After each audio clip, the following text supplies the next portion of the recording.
যথারীতি দুজনে জাল ফেলতে শুরু করলো পুরো দিঘি জুড়ে। প্রচুর মাছও সংগ্রহ করলো তারা 10 মিনিটের মধ্যে। এভাবেই দেখতে দেখতে অনেকটা সময় অতিবাহিত হয়। হঠাৎ দিঘির মাঝখানে নজর পড়ল তাদের।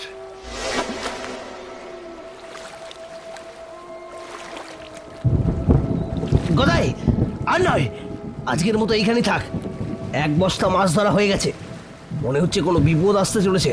চল চল পালাই। আরে দাঁড়া না, এত ভয় খাচ্ছিস কেন? এতক্ষণ তো মাছ ধরলি, কই কিছু দেখতে পেলি? আরে ভূত ট্রুত কিছু হয় না, বুঝলি?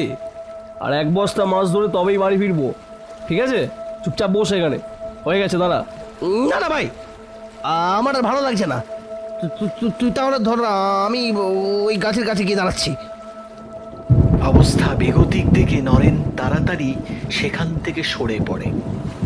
মাছ ধরার নেশা বড় নেশা, তাই সেই নেশায় মত্ত হয়ে গদাই আরো আরো মাছ ধরতে লাগলো। হঠাৎ নজরে এলো দিঘির মাঝখানে জলের মধ্যে তোলপাড় শুরু হয়েছে। এবার গদাই কিছুটা ভয় পেয়ে যায়।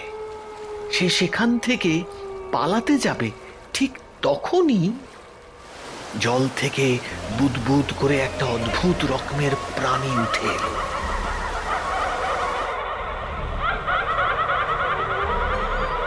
মানুষ বলাটা হয়তো ঠিক হবে না, কিন্তু প্রাণীটির মুখটা একটি মেয়ের। তার দুদিকের হাতটা মাছের মতো পাখনা, আর চোখগুলো জল জল করছে। কি বিশাল তার চেহারা! তবে কি এই ভয়ঙ্কর প্রাণী এই শ্যাওলা দিঘিতে আশ্রয় নিয়েছে? আর গ্রামের মানুষ এই দিঘির কাছে এলে তাদেরকে নিজের শিকার বানাচ্ছে। গাছের আড়াল থেকে নরেন সমস্ত দৃশ্যটা দেখতে পাচ্ছিল। সেই ভয়ে থরথর করে কাঁপতে শুরু করেছে। দেখলো সেই প্রাণীটি গদাইয়ের গলা টিপে ধরেছে, আর শূন্যে ভাসছে গদাইয়ের শরীর। নিস্তেজ হয়ে আসছে তার প্রাণবায়ু।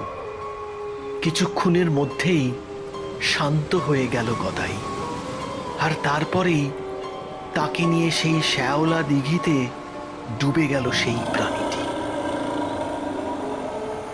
আর হয়তো গ্রামের মানুষ